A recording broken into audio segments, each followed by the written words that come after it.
जय Jagannath. Doubt clear with Devesh YouTube channel में आप सभी बंधुओं का हार्दिक अभिनंदन है। हम लोग C-TET पेपर 2 मैथ्स का तैयारी अभी बहुत ही अच्छे तरीके से कर रहे हैं। अभी ज्योमेट्री वाला टॉपिक चल रहा है और उसमें भी क्या चल रहा है, त्रिभुजों की सर्वांग समता के बारे में। ठीक है, तो 21 जनवरी 2024 में C-TET का ऑफलाइन एग्ज़ाम रविवार को होने वाला है। उसका ऑफिशियल नोटिफिकेशन बहुत पहले आ चुका था। 28 नवंबर तक इसका लास्ट डेट था फॉर्म भरने का, 1 दिसंबर तक बढ़ाया गया था। अब डेट नहीं है C-TET फॉर्म भरने का। 2024 में 21 जनवरी 2024 में C-TET का एग्ज़ाम होने वाला है। उसके लिए हम लोग मैथ्स पेपर 2 का तैयारी हम लोग प्रॉपर वे में कर रहे हैं। अभी ज्योमेट्री वाला टॉपिक चल रहा है, उसमें भी क्या चल रहा है, उसमें अभी त्रिभुजों की सर्वांग समता मतलब कॉन्ग्रुएंस ऑफ ट्रायंगल्स के बारे में पढ़ रहे हैं। तो 2 पार्ट इसमें 2 पार्ट ख़त्म कर चुके थे। बहुत ही इंपॉर्टेंट वीडियो है, वीडियो को अंत तक देखिएगा तो ही कुछ समझ में आएगा।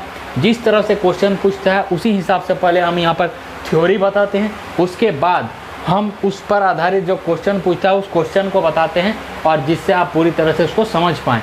तो पूरी वीडियो को देखिएगा तभी आप अच्छा ढंग से तैयारी कर पाइएगा। तो देखिए दो क्लास इसका हो चुका है, तीसरा क्लास है। तो रिकैप मैंने कल इसके पीछे वाला जो क्लास है उसमें क्या पढ़ाई हुआ था थोड़ा सा यहाँ बता देते हैं, उसके बाद से फिर पढ़ेंगे। तो देखिए इसके पीछे वाला क्लास में क्या पढ़े थे, रिकैप मतलब आवृत्ति कर लेते हैं एक बार क्या पढ़े थे। तो देखिए पढ़े थे हम त्रिभुजों की सर्वांग समता मतलब कॉन्ग्रुएंस ऑफ ट्रायंगल्स के बारे में पढ़े, पूरी डिटेल से पढ़े।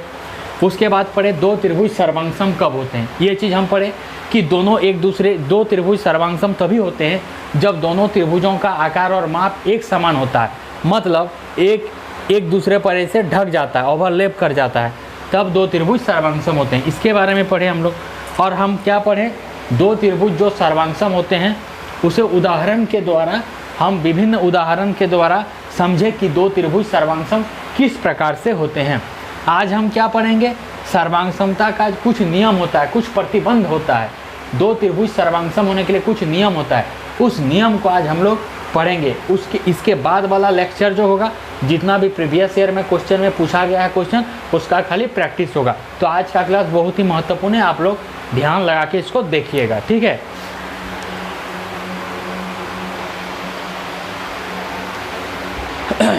देखिए अब आज हम क्या पढ़ेंगे, आज हम पढ़ेंगे, आज का टॉपिक क्या है, त्रिभुजों की सर्वांग समता के लिए, त्रिभुजों की सर्वांग समता के लिए प्रतिबंध या कसौटियाँ या नियम।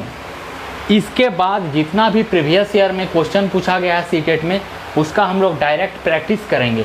आज का जो वीडियो है बहुत ही महत्वपूर्ण वीडियो है। इसके पहले हम लोग क्या पढ़े, त्रिभुजों की सर्वांग समता के बारे में, मतलब 2 त्रिभुज सर्वांगसम कब होते हैं। आज हम क्या पढ़ेंगे, 2 त्रिभुज सर्वांगसम होते हैं उसके लिए क्या क्या नियम है, कुछ ऐसे शर्त है, कुछ ऐसे मान्यताएं हैं, कुछ ऐसा लिमिटेशन है, कुछ ऐसा कंडीशन है जिसके द्वारा हम ये साबित कर सकते हैं, ये सिद्ध कर सकते हैं कि कोई भी 2 त्रिभुज सर्वांगसम है। वही चीज़ को हम लोग पढ़ेंगे। इसके बाद वाला जो लेक्चर होगा, जितना भी प्रीवियस ईयर में क्वेश्चन पूछा गया उसका हम लोग प्रैक्टिस करेंगे। इसलिए आज का वीडियो बहुत ही इंपॉर्टेंट होने वाला है, इसको अंत तक अवश्य देखिएगा। तो देखिए हम इसके पहले क्या पढ़ चुके हैं, 2 त्रिभुज सर्वांगसम कब होते हैं। तो 2 त्रिभुज है, मान लीजिए इसका 4 सेंटीमीटर है, ये भी 4 सेंटीमीटर है, ये भुजा 5 सेंटीमीटर है, ये भी भुजा 5 सेंटीमीटर है, ये भुजा 3 सेंटीमीटर, ये भी भुजा 3 सेंटीमीटर है। ठीक है, हम यहाँ तक देखे थे। तो 2 त्रिभुज सर्वांगसम कब होते हैं, 2 त्रिभुज सर्वांगसम होते हैं उसके लिए सबसे पहले क्या चाहिए, 2 त्रिभुजों की आवश्यकता होती है। एक त्रिभुज यहाँ है, 2 त्रिभुज यहाँ पर है, 2 त्रिभुज ले लिए। ठीक है, उसके बाद क्या बोलता है, एक दूसरे की प्रतिलिपि होनी चाहिए। एक दूसरे की प्रतिलिपि का मतलब क्या होता है, कॉपी मतलब फोटो कॉपी, मतलब हूबहू एक जैसा। प्रतिलिपि मतलब एक जैसा होना चाहिए। तो देखिए ये दोनों त्रिभुज एक जैसा है, इस भुजा का माप 5 सेंटीमीटर, इस भुजा का माप 5 सेंटीमीटर है, इस भुजा का मान 4 सेंटीमीटर है, इस भुजा का मान 4 सेंटीमीटर है, इस भुजा का मान 3 सेंटीमीटर है, इस भुजा का मान 3 सेंटीमीटर। तो दोनों एक दूसरे का प्रतिलिपि है। इतना हो गया, ये वाला हो गया, ये वाला हो गया। अब क्या है, एक दूसरे को पूर्णतया ढक ले। अगर हम इस वाले त्रिभुज को इसके ऊपर रख देंगे तो ये पूरा ढक लेगा, क्योंकि दोनों त्रिभुज का आकार क्या है, समान है। तो 2 त्रिभुज का आकार समान है, तो इसको अगर 2 त्रिभुज एक पर अगर दूसरा त्रिभुज को रख देंगे तो इस तरह करके ढक लेगा, क्योंकि दोनों का आकार और माप क्या है, समान है। तो यही चीज़ यहाँ पर लिखे हैं।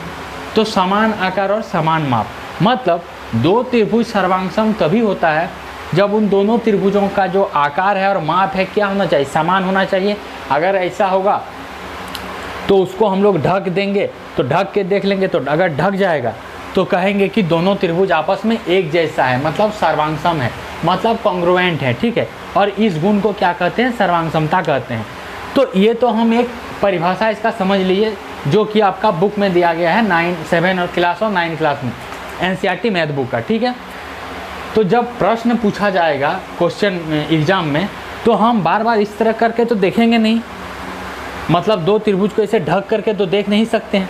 तो तब हमको कैसे पता चलेगा कि कोई भी दो त्रिभुज सर्वांगसम है? बात को समझिएगा।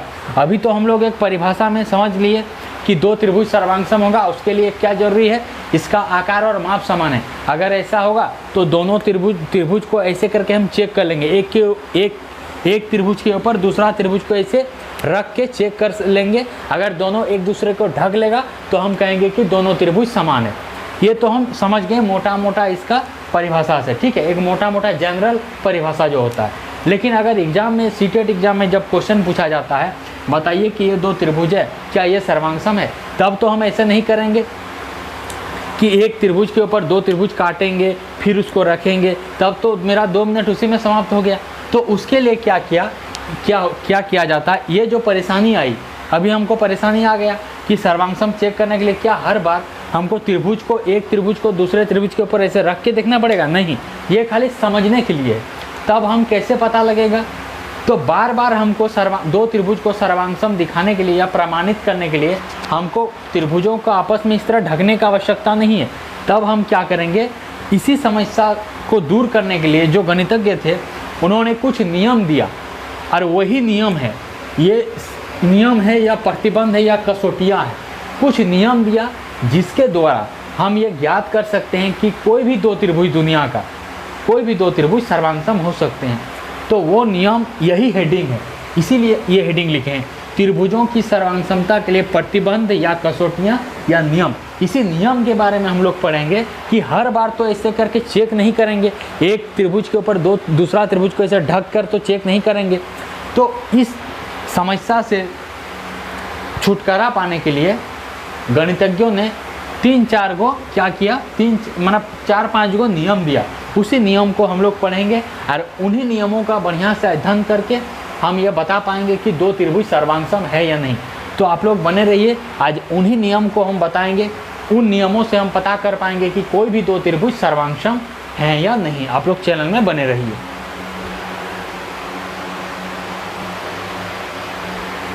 देखिए अब हम लोग क्या पढ़ेंगे कि ये जो दो त्रिभुज जो सर्वांगसम होता है उसको कैसे पहचानेंगे कि दो त्रिभुज सर्वांगसम है। तो उसके लिए कुछ नियम है या प्रतिबंध है, इसको कसौटी भी बोलते हैं, प्रतिबंध भी बोलते हैं, नियम भी बोलते हैं, ठीक है, क्राइटेरिया है या रूल्स है। तो वो नियम सब क्या है, अभी हम लोग इसी के बारे में पढ़ेंगे, ठीक है। तो सबसे पहला नियम क्या है, एस सर्वांगसमता प्रतिबंध या नियम। एस मतलब भुजा सर्वांगसमता प्रतिबंध या नियम। मतलब अगर कोई त्रिभुज में भुजा अगर दो त्रिभुज में दोनों त्रिभुज का भुजा अगर बराबर है तो दोनों त्रिभुज सर्वांगसम होता है, ये पहला नियम है। दूसरा नियम क्या कहता है, एस सर्वांगसमता प्रतिबंध या नियम। एस मतलब साइड, ए मतलब एंगल, एस मतलब साइड, मतलब भुजा कोण भुजा सर्वांगसमता प्रतिबंध। मतलब दो त्रिभुज में अगर भुजा और कोण और अगर भुजा अगर बराबर है तो वह दोनों त्रिभुज सर्वांगसम होता है, ये दूसरा नियम में कहता है। तीसरा नियम में क्या कहता है, ए मतलब एंगल साइड एंगल, मतलब कोण भुजा और कोण सर्वांगसमता प्रतिबंध या नियम। इसमें यह कहता है कि अगर दो त्रिभुजों में एंगल भुजा मतलब कोण भुजा और कोण अगर बराबर रहा तो दोनों त्रिभुज सर्वांगसम होता है, ऐसा तीसरा नियम में कहा गया है। और चौथा नियम में क्या बोलता है, ये समकोण त्रिभुज के लिए नियम है। तो RHS सर्वांगसमता प्रतिबंध नियम, मतलब कोई भी दो समकोण त्रिभुज में अगर समकोण कोण जो 90 डिग्री होता है, ये कर्ण और ये भुजा अगर ये बराबर है तो दोनों समकोण त्रिभुज आपस में सर्वांगसम होगा, ऐसा चौथा नंबर नियम में कहता है। तो ये था इसका शॉर्ट, एक बार मैं आपको बता दिए। अब इन चारों के बारे में हमको अभी डिटेल से पढ़ेंगे, आप लोग चैनल में बने रहिए और इस चीज़ को अभी समझिए। देखिए पहला नियम क्या कह रहा है, ये जो पहला नियम है ये बोला जा रहा है SSS सर्वांगसमता प्रतिबंध या नियम, मतलब SSS कॉन्ग्रुएंस क्राइटेरियन और रूल्स, ठीक है। तो दो त्रिभुज सर्वांगसम होगा उसको पता करने के लिए पहला नियम, इस तरह 4 नियम पढ़ेंगे अभी इसके बाद 3 नियम पढ़ेंगे। ये पहला नियम है SSS सर्वांगसमता प्रतिबंध या SSS सर्वांगसमता नियम। SSS का मतलब क्या होता है? SSS का मतलब होता है साइड साइड साइड, मतलब भुजा भुजा भुजा, ठीक है, ये इसका मतलब होता है। मतलब यदि एक त्रिभुज की तीनों भुजाएं, मान लीजिए ये कोई त्रिभुज है, इसका तीनों भुजाएं एक अन्य त्रिभुज ही ये इसकी तीनों भुजाओं के बराबर हो तो वे दोनों त्रिभुज ही क्या होंगे? सर्वांगसम होंगे। ये जो नियम है SSS सर्वांगसमता प्रतिबंध या SSS सर्वांगसमता नियम जो है ये क्या कहता है? SSS का मतलब होता है साइड साइड साइड या भुजा भुजा भुजा, इसका पूर्ण रूप या पूर्ण रूप मतलब विस्तारित रूप है। SSS इसका शॉर्ट रूप है, ठीक है। तो इसी का प्रयोग हम लोग करते हैं शॉर्ट रूप का। तो ये कहता है अगर कोई त्रिभुज, मान लीजिए ये त्रिभुज क्या है? नंबर 1 है, कोई ये त्रिभुज का 1 नंबर त्रिभुज का तीनों भुजाएं दूसरे नंबर त्रिभुज की तीनों भुजाओं के बराबर हो तो हम लोग कहेंगे कि ये दोनों त्रिभुज क्या है? सर्वांगसम है। और सर्वांगसम को ऐसे दिखाते हैं, ठीक है, इस तरह संकेत से सर्वांगसम को दिखाते हैं। मतलब यहाँ पर खाली क्या हो रहा है? भुजा बराबर हो रहा है। क्यों? क्योंकि इसका नाम ही है SSS, मतलब भुजा भुजा भुजा सर्वांगसमता प्रतिबंध नियम। यहाँ पर देखिए हम लोग अभी क्या पढ़े? SSS सर्वांगसमता प्रतिबंध नियम, मतलब भुजा भुजा भुजा सर्वांगसमता प्रतिबंध नियम। इसमें हम क्या पढ़े? अगर एक त्रिभुज की तीनों भुजाएं किसी दूसरे त्रिभुज की तीनों भुजाओं के बराबर है तो उन दोनों त्रिभुजों को हम क्या कहेंगे? सर्वांगसम कहेंगे। ये सर्वांगसम का संकेत है, ठीक है।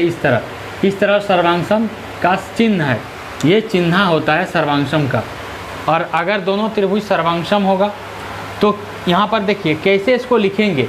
ये तो बोल दिए दोनों त्रिभुज सर्वांगसम होगा, लेकिन उसको लिखते कैसे हैं? लिखते हैं जैसे ABC सर्वांगसम, RPQ जो लिखते हैं ये वाला कैसे लिखते हैं, इस चीज़ को अभी हम बताएंगे। उससे पहले एक चीज़ देख लेते हैं, ये दोनों त्रिभुज में AB कितना है? 4 सेंटीमीटर और PR 4 सेंटीमीटर, बराबर क्या लिख दिया? 4 सेंटीमीटर, बराबर क्या है यहाँ पर? 4 सेंटीमीटर। उसी तरह BC 3 सेंटीमीटर है और PQ 3 सेंटीमीटर है। BC 3 सेंटीमीटर है, PQ 3 सेंटीमीटर, बराबर 3 सेंटीमीटर लिख दिए यहाँ पर। उसी तरह AC 2 सेंटीमीटर है और QR 2 सेंटीमीटर है, तो AC बराबर QR बराबर 2 सेंटीमीटर, इतना लिख दिए। तो ये त्रिभुज एक है, ये एक त्रिभुज दूसरा है। दोनों त्रिभुजों का जो दोनों त्रिभुज की जो भुजाएं हैं आपस में बराबर है, इसीलिए इस दोनों त्रिभुज को हम लोग सर्वांगसम बोलेंगे और इस तरह लिखते हैं। लेकिन ये जो लिखते हैं ये कैसे लिखते हैं, इस चीज़ को समझना बहुत ही ज़रूरी है, आवश्यक है, क्योंकि रटने का चीज़ तो है नहीं, गणित है, इसमें रट के आप नहीं याद रख सकते हैं। ये टेक्निक होता है, इस टेक्निक को आप देखिएगा कैसे लिखते हैं यहाँ पर। तो इस चीज़ को हम लोग लिखते हैं सुमेलन। ये जो चीज़ लिखते हैं ये सुमेलन के अंतर्गत लिखते हैं। सुमेलन, इसको इस तरह दिखाते हैं, ये जो सुमेलन होता है इसको इस तरह दिखाते हैं, इस तरह एरो देके। इसको इंग्लिश में कॉरस्पॉन्डिंग बोलते हैं, कॉरस्पॉन्डेंस बोलते हैं, ठीक है। ये कैसे लिखते हैं देख लेते हैं हम यहाँ पर। ये जो लिखते हैं हम, ये त्रिभुज के शीर्षों को लिखते हैं, शीर्ष। ये त्रिभुज का शीर्ष का सुमेलन इस त्रिभुज के किस शीर्ष में होगा वैसे लिखते हैं। कैसे? यहाँ पर देख लीजिए, उसी हिसाब से यहाँ A हो गया, इस त्रिभुज का शीर्ष क्या हो गया? इस त्रिभुज का शीर्ष A हो गया। इस चीज़ को लिखने के लिए सबसे पहले हम लोग सुमेलन को जानना पड़ेगा। और सुमेलन कैसे लिखते हैं यहाँ पर देखिए। सुमेलन को लिखने के लिए हमको त्रिभुज के शीर्ष को देखना पड़ेगा। तो ABC त्रिभुज में शीर्ष क्या है? ए है। ए जो है किसके किसके बीच में है? 4 सेंटीमीटर और 2 सेंटीमीटर के बीच में है। तो यहाँ पर हमको देखना है 4 सेंटीमीटर और 2 सेंटीमीटर के बीच में कौन सा शीर्ष है। तो 4 सेंटीमीटर और 2 सेंटीमीटर के बीच में R है, मतलब जो ए है ये किससे जुड़ेगा? ये इसका सुमेलन किससे होगा? इसका सुमेलन हो जाएगा R से, ठीक है, इसका सुमेलन हो जाएगा R से। तो यहाँ पर हम लिख देंगे A का सुमेलन R। उसी तरह ये जो दूसरा शीर्ष है इस त्रिभुज का B, ये किसके कौन कौन भुजा के बीच में है? तो 4 सेंटीमीटर और 3 सेंटीमीटर के भुजा के बीच में है। तो यहाँ पर हम देखेंगे 4 सेंटीमीटर और 3 सेंटीमीटर के बीच में कौन सा शीर्ष है? तो 4 सेंटीमीटर और 3 सेंटीमीटर के बीच में P है, मतलब ये जो B है ये किससे जुड़ेगा? ये P से जुड़ेगा। मतलब यहाँ पर लिख सकते हैं हम B का सुमेलन P से हो रहा है, ठीक है। अब ऐसे भी दो शीर्ष का सुमेलन हो गया, बचा C, तो यहाँ पर Q, मतलब C का सुमेलन Q से होगा। लेकिन हम इसको ऐसे बना के देखेंगे। कैसे बना के देखेंगे? C देखिए, C जो C शीर्ष है इस त्रिभुज में कौन कौन भुजा के बीच में है? तो 3 सेंटीमीटर और 2 सेंटीमीटर के बीच में है। तो इस त्रिभुज में, दूसरा वाला त्रिभुज में 3 सेंटीमीटर और 2 सेंटीमीटर के बीच में कौन सा शीर्ष है? ये वाला है। मतलब ये जो शीर्ष है किससे जुड़ेगा? Q से जुड़ेगा। मतलब C का सुमेलन Q से हो रहा है। मतलब यहाँ पर C का सुमेलन Q से हो रहा है। अब इसी से हम वो वाला लिखेंगे, सर्वांशम किस तरह होता है उस चीज़ को हम लिखेंगे। तो देखिए यहाँ पर क्या हो गया? A का सुमेलन R से हो गया, B का सुमेलन P से हो गया, B का सुमेलन P से हो गया, और C का सुमेलन Q, C का सुमेलन Q। ये समझ गए? ये हो गया। अब इसीलिए हम लिखते हैं ये क्या है? ABC। तो हम लिखेंगे यहाँ पर ABC का सुमेलन यहाँ पर क्या है? RPQ। तो लिखते हैं RPQ। इसी तरह लिखते हैं, जैसे है ABC तो ABC लिख दिए, RPQ है तो RPQ लिख दिए। अब इसी चीज़ को हम लिखेंगे, अतः हम लिख सकते हैं त्रिभुज ABC सर्वांशम है किसके? त्रिभुज RPQ के। ये सही है। ये जो सर्वांशम तो है, हम समझ गए ये दोनों त्रिभुज सर्वांशम है, क्योंकि इन दोनों त्रिभुजों का भुजा आपस में बराबर है। लेकिन सर्वांशम को कैसे लिखेंगे वो लिखते हैं किस तरह है? इस तरह लिखते हैं। लिखने के लिए पहले हमको सुमेलन को समझना पड़ेगा। ये सुमेलन जो है इस तरह करके दिखाते हैं, और इसको समझने के लिए हमको शीर्ष को ध्यान देना पड़ेगा। ये शीर्ष को, तो शीर्ष को ध्यान दिया, सुमेलन समझ गए। अब सुमेलन जिस तरह आया, यहाँ ABC आया तो हम ABC लिख दिए, यहाँ पर ABC लिख दिए, यहाँ पर RPQ आया तो RPQ लिख दिए। तो इसीलिए हम लिखते हैं त्रिभुज ABC सर्वांशम त्रिभुज RPQ।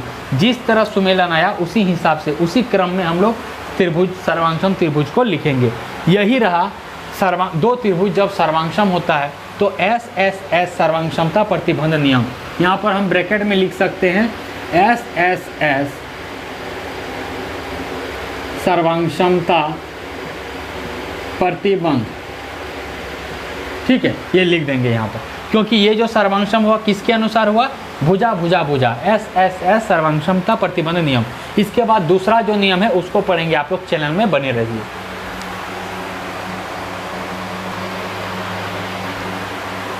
अब देखिए, पहला हम लोग नियम पढ़ चुके हैं SSS सर्वांशमता नियम। अब हम लोग दूसरा नियम पढ़ेंगे। दो त्रिभुज सर्वांशम होता है, उसके लिए 4 नियम है टोटल। तो सबसे पहला नियम हम पढ़े SSS भुजा भुजा भुजा सर्वांशमता नियम। अब हम पढ़ेंगे SAS सर्वांशमता प्रतिबंध नियम, या SAS कॉन्ग्रुएंस क्रिएशन और रूल्स, ठीक है। इस चीज़ को हम लोग यहाँ पर पढ़ेंगे। तो देखिए, SAS का मतलब क्या होता है? SAS का मतलब क्या होता है? S का मतलब साइड, A का मतलब एंगल, फिर S का मतलब साइड, मतलब भुजा कोण भुजा। ये इसका विस्तारित रूप है। और SAS इसका शॉर्ट फॉर्म है, मतलब भुजा कोण भुजा। तो इसका परिभाषा क्या कह रहा है? यदि एक त्रिभुज की 2 भुजाएं और उनके अंतर्गत कोण, ध्यान से सुनिएगा, यदि एक त्रिभुज की 2 भुजाएं और उनके अंतर्गत कोण। तो मान लेते हैं ये पहला त्रिभुज है, ये दूसरा त्रिभुज है। तो एक त्रिभुज के दोनों भुजाएं और उनके अंतर्गत कोण, तो इस त्रिभुज की दोनों भुजाएं ये हो गया और ये हो गया, और इसके अंतर्गत कोण मतलब इन दोनों के बीच का कोण 50 डिग्री है।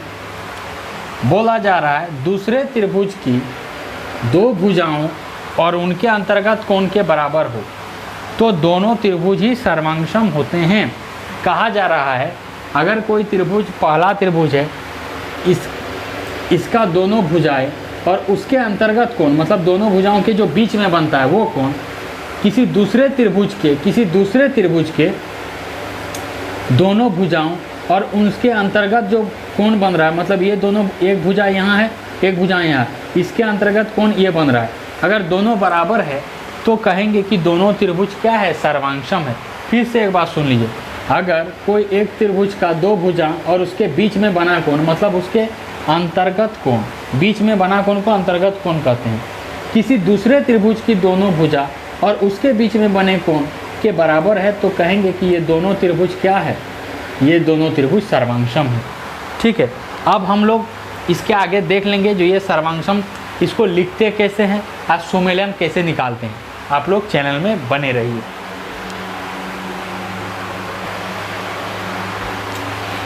देखिए अब हम लोग क्या पढ़ेंगे, दूसरा नियम पढ़ रहे थे SAS सर्वांगसमता प्रतिबंध नियम। इसमें हम लोग क्या पढ़े, इसमें हम लोग पढ़े कोई त्रिभुज एक है और कोई ये त्रिभुज दूसरा है, दो त्रिभुज है।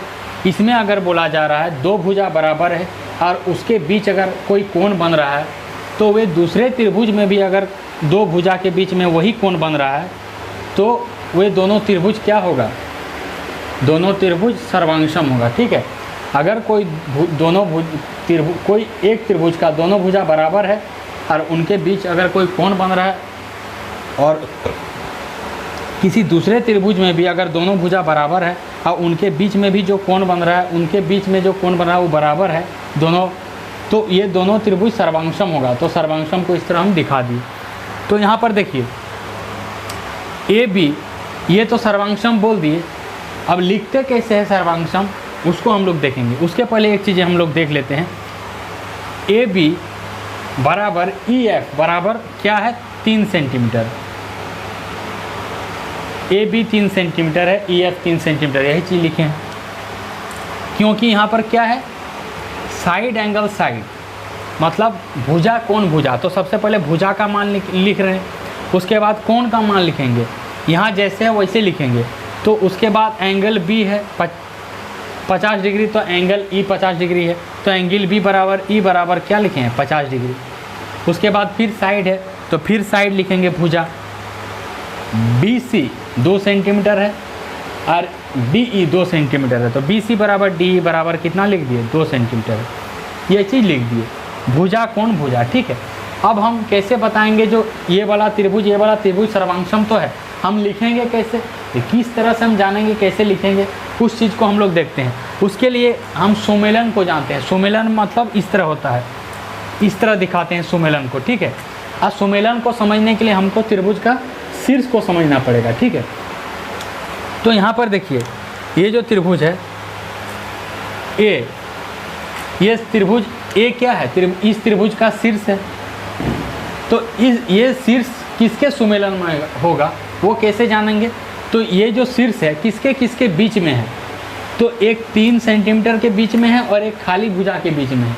तो ये वाला त्रिभुज में 3 सेंटीमीटर और खाली भुजा कहाँ है, इस त्रिभुज में 3 सेंटीमीटर और खाली वाला भुजा यहाँ कुछ नहीं है, मतलब खाली भुजा के बीच में A है।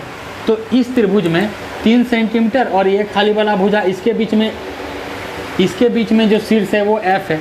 मतलब ये जो A है ये किससे जाके जुड़ेगा, ये किसका सुमेलन है, F का। मतलब यहाँ A का सुमेलन क्या होगा, F होगा। इस तरह से लिखते हैं। ठीक है, उसी तरह देखिए B, ये जो शीर्ष B है ये किसके साथ सुमेलित होगा, तो इस त्रिभुज में B जो है किसके किसके बीच में है, 3 सेंटीमीटर और 2 सेंटीमीटर के बीच में। तो इस वाला त्रिभुज में 3 सेंटीमीटर और 2 सेंटीमीटर के बीच में क्या है, ये है। तो E मतलब जो B है किसके साथ जुड़ेगा, E के साथ जुड़ेगा। तो यहाँ पर लिख देते हैं बी का सुमेलन ई के साथ है, तो बच गया सी, तो सी का सुमेलन हो जाएगा आपका डी के साथ। लेकिन फिर हम लोग चेक करके एक बार देख लेते हैं, सी जो है किसके किसके बीच में है, 2 सेंटीमीटर और एक खाली वाला भुजा के बीच में। तो इस त्रिभुज में 2 सेंटीमीटर और एक खाली वाला भुजा के बीच में कौन वाला शीर्ष है, ये वाला शीर्ष है। मतलब ये जो सी है ये किससे जुड़ेगा, इससे जुड़ गया। मतलब सी का सुमेलन किससे हो गया, डी से हो गया। तो यहाँ पर लिख देते हैं सी का सुमेलन डी से हो गया। ये चीज़ अगर निकाल लिए तो आप त्रिभुज किस तरह सर्वांगसम होगा लिख लेते हैं। कैसे, देखिए यहाँ देखिए ए का सुमेलन किससे हुआ है, एफ से, बी का सुमेलन किससे हुआ है, ई से, और सी का सुमेलन किससे हुआ है, डी से। तो हम लोग यहाँ पर लिखते हैं ए बी सी सुमेलन F E D, F E D, इसी तरह लिखते हैं। ठीक है, तो हम लिखते हैं यहाँ पर सर्वांगसम, चूँकि 2 त्रिभुज तो सर्वांगसम है और हम लोग को पता नहीं जो लिखते कैसे हैं, तो उस कैसे पता कर रहे हैं उसी के लिए इतना चीज़ हम किए, सुमेलन किए। तो अब हमको पता चल गया जो ए बी सी का सुमेलन एफ ई डी के अनुसार है, एफ ई डी के साथ है, इसलिए हम लिख सकते हैं त्रिभुज ए बी सी सर्वांगसम त्रिभुज एफ ई डी, क्या लिख देंगे, एस ए एस नियम से। क्योंकि ये वाला किसके अनुसार हो रहा है, ये जो सर्वांगसम हुआ भुजा कोण भुजा के अनुसार हो रहा है, इसलिए यहाँ पर लिख दिए हम त्रिभुज ए बी सी सर्वांगसम किसके है, एफ ई डी के। ठीक है, इसी तरह लिखेंगे। ठीक है, तो ये रहा आपका सर्वांगसमता का नियम, दूसरा नियम एस ए एस, मतलब साइड एंगल साइड। अब इसका तीसरा नियम पढ़ेंगे, आप लोग चैनल में बने रहिए।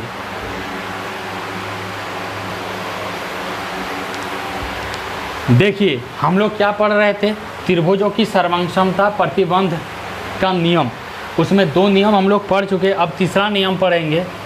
तीसरा नियम ए एस ए सर्वांगसमता प्रतिबंध या नियम, A S A congruence criterion और रूल्स। ठीक है, तो क्या है ये नियम, ये नियम पढ़ते हैं हम लोग यहाँ पर।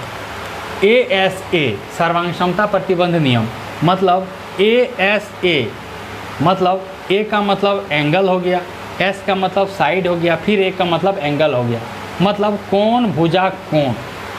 इसका पूर्ण रूप क्या है, विस्तारित रूप क्या है, कोण भुजा कोण, एंगल साइड एंगल। ठीक है, इसको शॉर्ट में ए एस ए बोला जाता है, ए एस ए। इसमें कहता है यदि एक त्रिभुज के 2 कोण और उनके अंतर्गत भुजा, ध्यान से सुनिएगा, यदि एक त्रिभुज के 2 कोण और उनके अंतर्गत भुजा, मान लीजिए ये कोई पहला त्रिभुज है, इसका 2 कोण, एक कोण यहाँ है और एक कोण यहाँ है, और इसके अंतर्गत भुजा ये वाला 3 सेंटीमीटर। ठीक है, मतलब उसके साथ साथ भुजा 3 सेंटीमीटर किसी दूसरे त्रिभुज के 2 संगत कोणों और उनके अंतर्गत भुजा के बराबर हो तो दोनों त्रिभुज सर्वांगसम होते हैं। अगर कोई एक त्रिभुज का 2 कोण और उसके अंतर्गत जो ये भुजा है दूसरे त्रिभुज के 2 कोणों और उनके अंतर्गत इस भुजा के बराबर है तो दोनों त्रिभुज को हम लोग सर्वांगसम बोलेंगे। मतलब दोनों त्रिभुज क्या है, ऐसे सर्वांगसम होता है, दोनों त्रिभुज ऐसे सर्वांगसम होता है। तो ये रहा ए एस ए सर्वांगसमता प्रतिबंध नियम। ठीक है, और ये कैसे होता है, किस तरह लिखते हैं सर्वांगसम को, उसको हम लोग देखेंगे अभी। ठीक है, आप लोग चैनल में बने रहिए।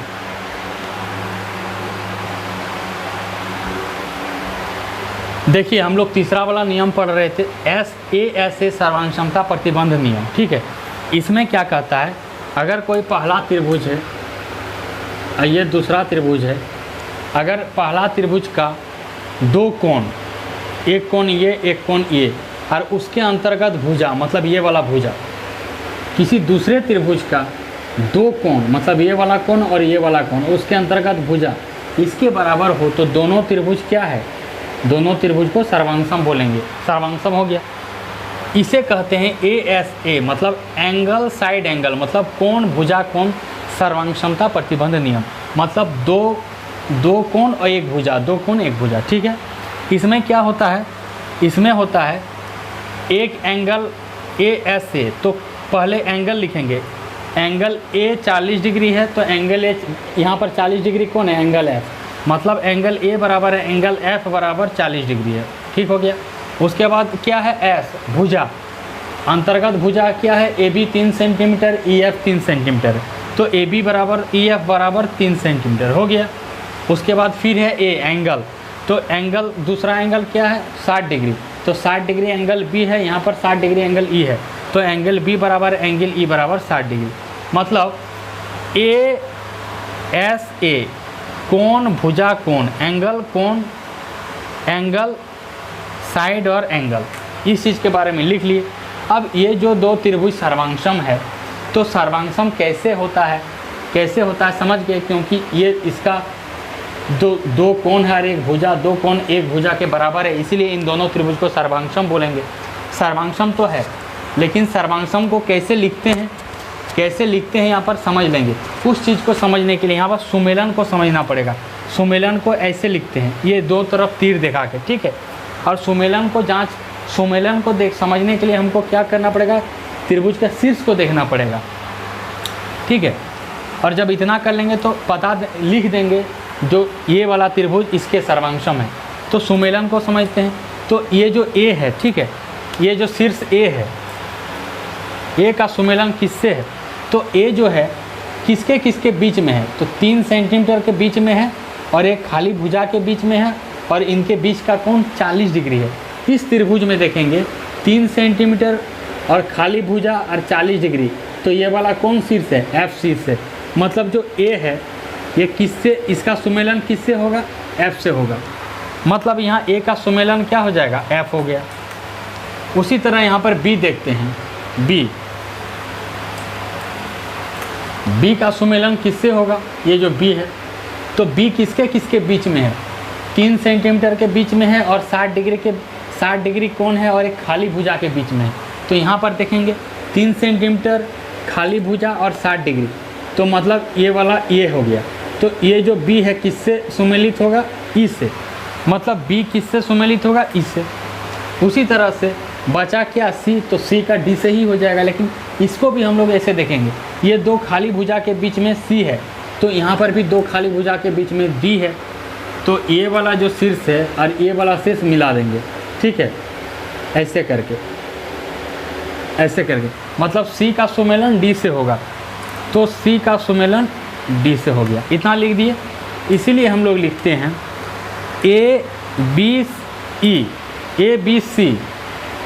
ABC का सुमेलन FED, इतना हो गया। यहाँ देखिए सुमेलन क्या है, A है, B है, C है, तो ABC लिख दिए। फिर यहाँ क्या है, F है, E है, D है, तो यहाँ FED लिख दिए। इसी तरह हम लिख सकते हैं त्रिभुज ABC सर्वांगसम त्रिभुज FED, मतलब ये दो सुमेलन अगर हम लिख दिए तो इसी को हम सर्वांगसम के रूप में लिख देंगे। ABC सुमेलन FED है, इसलिए हम लिख सकते हैं ABC सर्वांगसम FED। और किस नियम के आधार पर, तो ASA यहाँ लिख देंगे, ASA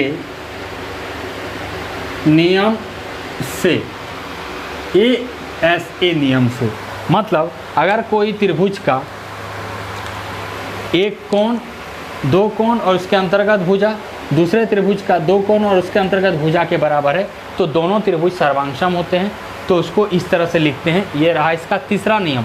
इस चीज़ का एक और पार्ट है, उसको हम लोग यहाँ पर अभी देखेंगे। आप लोग चैनल में बने रहिए।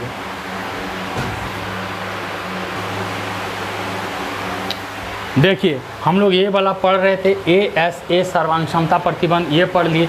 इसी का एक चीज़ है, इसी से निकल के आता है, क्या निकल के आता है, विशेष स्थिति निकल के आता है। इस चीज़ को देख लीजिए, इस चीज़ को भी पूछा जाता है। तो इसमें बोलता है AAS सर्वांगसमता नियम। ये क्या है, इसी का एक अंग है, इसी का एक पार्ट है। ए एस ए सर्वांग प्रतिबंध का ही एक विशेष स्थिति में ये वाला पूछा जाता है, इससे ही ये वाला निकलता है AAS सर्वांग नियम। ठीक है, इसको थोड़ा समझ लेते हैं। AAS सर्वांग नियम, AAS मतलब क्या होता है? एंगल, ए से एंगल, फिर ए से एंगल और एस से साइड, मतलब कोण भुजा। मतलब कोई एक त्रिभुज है यहाँ पर, कोई दूसरा त्रिभुज है यहाँ पर।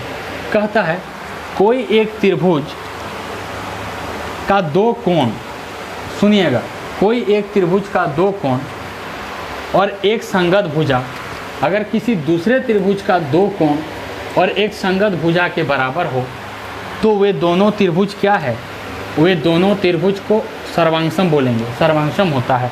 फिर से, अगर कोई एक त्रिभुज का दो कोण और एक संगत भुजा दूसरे त्रिभुज का दो कोण और एक संगत भुजा के बराबर है तो दोनों त्रिभुजों को सर्वांगसम बोलेंगे और सर्वांगसम का चिन्ह यहाँ पर दिखा दिए।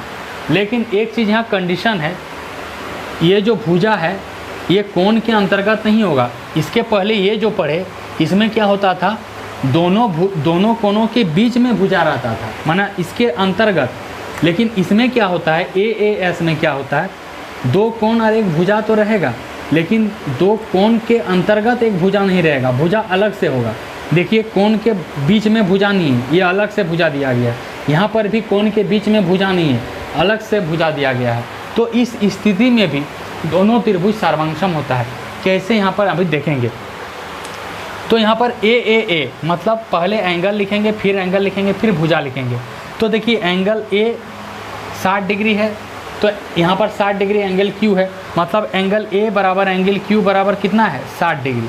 पहला कोण लिख दिए। फिर A मतलब फिर एक बार कोण लिखेंगे, मतलब C 40 डिग्री है, यहाँ पर 40 डिग्री कौन है? P, मतलब C बराबर P बराबर कितना है? कोण 40 डिग्री। ठीक है, अब देखिए उसके बाद S मतलब साइड, भुजा। अब भुजा लिखेंगे तो BC 4 सेंटीमीटर है, यहाँ पर QR 4 सेंटीमीटर है, तो BC बराबर QR बराबर क्या है? 4 सेंटीमीटर।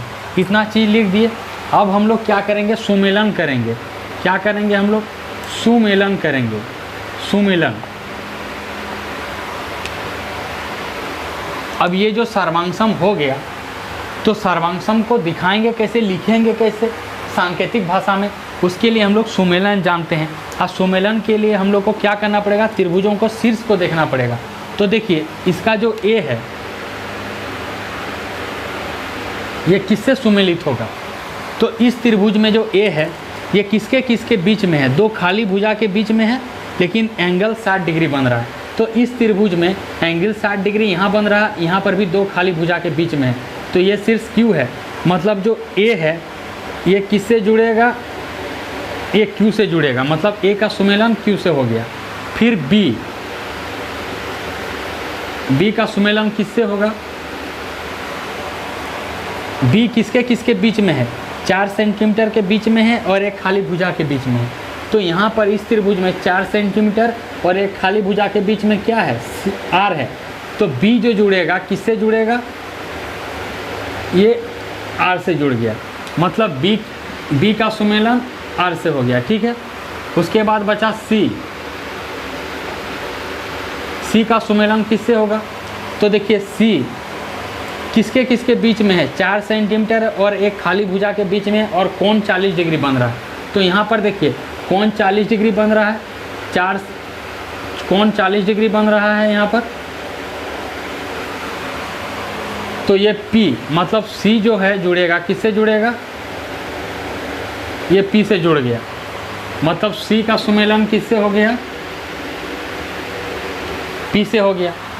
तो हम लिख सकते हैं यहाँ पर, इसीलिए ABC का सुमेलन है, ABC का सुमेलन है QRP। देखिए, यहाँ A का सुमेलन Q से है, एक A को मिला है Q से, B का सुमेलन R से है, B का सुमेलन R से है, और C का सुमेलन P से है। तो ABC लिख दिए, QRP लिख दिए। इसीलिए हम लोग लिखते हैं, अतः त्रिभुज ABC सर्वांगसम त्रिभुज QRP किसके अंतर्गत? AAS सर्वांगसमता नियम के अंतर्गत। इसी तरह हम लोग लिखते हैं ABC सर्वांगसम QRP के अंतर्गत। मतलब एक हम लोग चीज़ पढ़े ASA सर्वांगसमता प्रतिबंध, किसी के अंदर में एक विशेष स्थिति आता है AAS। इसमें क्या बोलता है?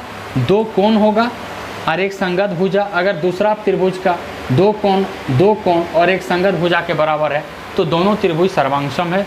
ये चीज़ हम आपको यहाँ दिखा लिए। लास्ट जो नियम है बचता है RHS सर्वांगसमता नियम, उसके बाद समाप्त हो जाएगा टॉपिक। ठीक है, यहाँ देखिए अब चौथा नंबर नियम जो है दो त्रिभुज को सर्वांगसम करेंगे, उसका 3 नियम पढ़ चुके हैं। अब चौथा नियम पढ़ेंगे RHS सर्वांगसमता प्रतिबंध या नियम RHS congruence criterion and rule. ठीक है, मतलब ये समकोण त्रिभुज से आधारित होता है। ये जो नियम है समकोण त्रिभुज के लिए आधारित होता है, समकोण त्रिभुज से संबंधित होता है। तो RHS का मतलब क्या होता है? R का मतलब होता है राइट एंगल, मतलब समकोण। ये है 90 डिग्री, ये 90 डिग्री, ये 90 डिग्री, ये समकोण। H का मतलब होता है हाइपोटेनियस, मतलब कर्ण, ये वाला। ठीक है, और S का मतलब होता है साइड, मतलब एक भुजा, कोई भी एक भुजा, ये वाला।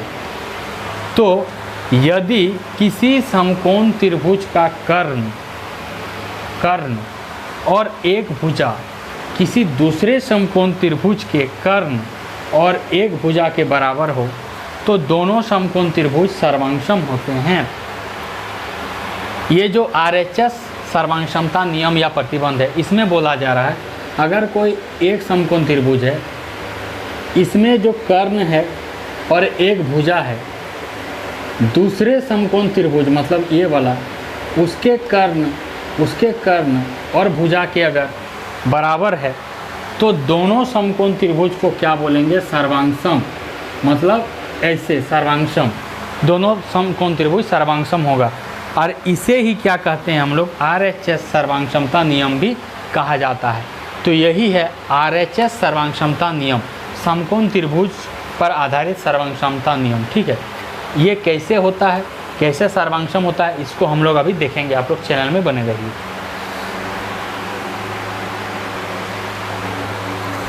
हम लोग अभी क्या पढ़ रहे थे? RHS सर्वांगसमता प्रतिबंध।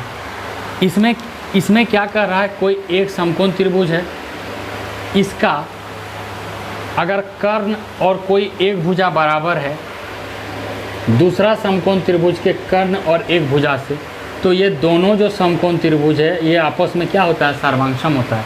फिर से एक बार सुन लीजिए, RHS सर्वांगसमता प्रतिबंध नियम जो है ये क्या कहता है? अगर कोई एक समकोण त्रिभुज का कर्ण और एक भुजा किसी दूसरे समकोण त्रिभुज का कर्ण और एक भुजा के बराबर होता है तो दोनों समकोण त्रिभुज आपस में क्या होता है? सर्वांगसम होता है। ये सर्वांगसम का संकेत है। ये कैसे होता है देख लेते हैं। देखिए RHS बोलते हैं, ठीक है, उसमें क्या होता है? एक समकोण कोण भी बराबर होना चाहिए, मतलब एक समकोण होना चाहिए, कर्ण बराबर होना चाहिए और एक भुजा बराबर होना चाहिए, तो हम कहेंगे कि दोनों समकोण त्रिभुज आपस में सर्वांगसम है। तो देखिए यहाँ पर RHS जैसे है वैसे लिखेंगे। R का मतलब राइट एंगल, मतलब समकोण, तो समकोण एंगल B, यहाँ पर समकोण एंगल P बराबर क्या है? 90 डिग्री। ठीक है, R का काम हो गया। फिर बचा H मतलब कर्ण AC, सबसे लंबी भुजा कर्ण होती है। लंब मतलब कर्ण AC 5 सेंटीमीटर, कर्ण RQ 5 सेंटीमीटर, तो कर्ण AC बराबर कर्ण RQ बराबर कितना है? 5 सेंटीमीटर। ठीक है, समकोण हो गया, कर्ण हो गया, बचा साइड। तो भुजा क्या है? AB बराबर 3 सेंटीमीटर, RP बराबर 3 सेंटीमीटर। भुजा AB बराबर भुजा RP बराबर क्या है? 3 सेंटीमीटर। मतलब कोई एक समकोण त्रिभुज का एक समकोण, एक कर्ण, मतलब समकोण कर्ण और एक भुजा दूसरे समकोण त्रिभुज का समकोण कर्ण और भुजा के बराबर है तो दोनों समकोण त्रिभुज आपस में सर्वांगसम है। ठीक है, इतना समझ गए। अब सर्वांगसम तो हो गया, लेकिन इसको लिखेंगे कैसे? लिखने के लिए हम लोग को सुमेलन पर ध्यान देना पड़ता है। किस पर ध्यान देना पड़ता है? सुमेलन। अब सुमेलन मतलब क्या होता है? शीर्ष। मतलब इस त्रिभुज का जो शीर्ष ए है किससे सुमेलन होगा? तो ये जो शीर्ष ए है, ये जो शीर्ष ए है, इसका सुमेलन कैसे होगा देख लेते हैं। ये इस त्रिभुज में जो शीर्ष ए है किसके किसके बीच में है? 3 सेंटीमीटर और 5 सेंटीमीटर के बीच में। तो इस त्रिभुज में 3 सेंटीमीटर और 5 सेंटीमीटर के बीच में क्या है? आर। मतलब इसका सुमेलन क्या है? आर है। मतलब ए का सुमेलन आर है। उसी तरह से बी का सुमेलन किससे है? किससे होगा? बी का सुमेलन जो है वो किससे होगा? तो देखिए बी जो है 90 डिग्री है, तो 3 सेंटीमीटर और खाली भुजा के बीच में है, तो 3 सेंटीमीटर और खाली भुजा के बीच में यहाँ पर भी 90 डिग्री है, ये भी 90 डिग्री है, ये भी 90 डिग्री है। मतलब जो बी है किससे जुड़ेगा? पी से जुड़ेगा। मतलब बी का सुमेलन पी से हो गया। बचा सी, तो सी का सुमेलन किससे होगा? तो सी देखिए 5 सेंटीमीटर और एक खाली भुजा के बीच में है, 5 सेंटीमीटर और एक खाली भुजा के बीच में क्यू है। मतलब जो सी का सुमेलन है ये किससे होगा? क्यू से होगा। मतलब सी का सुमेलन क्यू। इतना हो गया। तो इतना अगर हो गया तो हम लोग क्या जानते हैं? ए का सुमेलन आर से, ए का सुमेलन आर से, बी का सुमेलन पी से और सी का सुमेलन क्यू से। तो ए बी सी हम लोग क्या लिखते हैं? ए बी सी सुमेलन किससे हुआ? आर पी क्यू से, आर पी क्यू से। तो हम लोग यहाँ पर लिखते हैं अतः त्रिभुज, अतः त्रिभुज ए बी सी सर्वांगसम त्रिभुज आर पी क्यू के। ठीक है, ये किसके अंतर्गत लिखते हैं? RHS सर्वांगसमता नियम। मतलब अगर दो समकोण त्रिभुज में किसी एक समकोण, दो समकोण त्रिभुज है और किसी एक समकोण त्रिभुज में दो समकोण त्रिभुज है, तो एक समकोण त्रिभुज का समकोण, एक समकोण, एक कर्ण और एक भुजा दूसरे समकोण त्रिभुज का समकोण, कर्ण और भुजा के बराबर है, तो दोनों समकोण त्रिभुज आपस में सर्वांगसम होते हैं। इसी को ही RHS सर्वांगसमता नियम या RHS कॉन्ग्रुएंस रूल्स या क्रिएशन कहा जाता है। और यहाँ पर ऐसे हम लिखा है। ये आज पूरा ख़त्म हो गया और कुछ थोड़ा सा बाकी है इंपॉर्टेंट चीज़, उसको भी यहाँ पे हम लोग देखेंगे। आप लोग चैनल में बने रहिए। बहुत ही इम्पोर्टेंट चीज़ है ये, बहुत ही क्या है? इम्पोर्टेंट चीज़ है ये, बहुत ही इम्पोर्टेंट चीज़ है। हम लोग दो त्रिभुज सर्वांगसम होता है, उसका 4 नियम देख लिए। ठीक है, अब कुछ इसके बाद एक चीज़ और है, उसके बाद समाप्त हो जाएगा। एक इम्पॉर्टेंट चीज़ है, इसको देखना बहुत ही आवश्यक है। ए सर्वांगसमता नियम। एंगल एंगल एंगल, कोण कोण कोण, सर्वांगसमता नियम। अगर कोई आपको कहे क्या ये सर्वांगसमता नियम होता है, तो आप कह दीजिएगा नहीं, ये सर्वांगसमता नियम नहीं होता है, नहीं होता है। क्यों नहीं होता है? क्योंकि ये सर्वांगसमता नियम बताते हैं क्यों नहीं होता है। इसका जो पहला कारण है, यह आवश्यक नहीं है कि बराबर संगत कोणों के दो त्रिभुज सर्वांगसम हो। मान लीजिए ये कोण 50 डिग्री है, ये भी 50 डिग्री है, ये भी 70 है, ये भी 70 है, ये 60 है, ये 60 है। कोण तो बराबर है, तीनों कोण तो बराबर है, लेकिन यहाँ पर देखिए इसका जो आकार है त्रिभुज का वो बराबर नहीं है, अलग अलग है। ये छोटा है तो ये बड़ा है, ये वाला बड़ा है आकार में, ये छोटा है। तो यही चीज़ है, ये आवश्यक नहीं है कि बराबर संगत कोणों के दो त्रिभुज सर्वांगसम हो। ठीक है, दूसरा कारण क्या है? एक त्रिभुज दूसरे त्रिभुज की बढ़ी हुई प्रतिलिपि भी हो सकती है। ये जो पहला त्रिभुज है और ये दूसरा त्रिभुज है, तो पहला त्रिभुज और दूसरा त्रिभुज देखिए, ये छोटा लग रहा है, ये बड़ा लग रहा है, तो इसीलिए बड़ा हुआ रूप भी हो सकता है, मतलब बड़ा वाला रूप हो सकता है। ये छोटा वाला रूप है, तो अगर छोटा वाला रूप को बड़ा वाला में ऐसे रखेंगे तो रखाएगा तो नहीं, पूरा निकल जाएगा। इसीलिए हम कहेंगे कि ये दोनों सर्वांगसम नहीं हो सकता है। तीसरा कारण इसका क्या है और सबसे इम्पोर्टेंट कारण क्या है? यह स्थिति आकार साइज के बारे में कुछ भी नहीं बताता है, साइज के बारे में कुछ भी नहीं कहती। देखिए कोण तो पता है, ये 50 है, ये भी 50 है, ये 70 है, ये भी 70 है, ये 60 है, ये भी 60 है, लेकिन इसका आकार क्या हो गया? बढ़ गया, इसका आकार बढ़ गया। मतलब ये छोटा लग रहा है, ये बड़ा लग रहा है। और सर्वांगसम कोई भी दो त्रिभुज अगर सर्वांगसम होगा तो उसका कंडीशन क्या है, उसका आकार और माप दोनों समान होना चाहिए।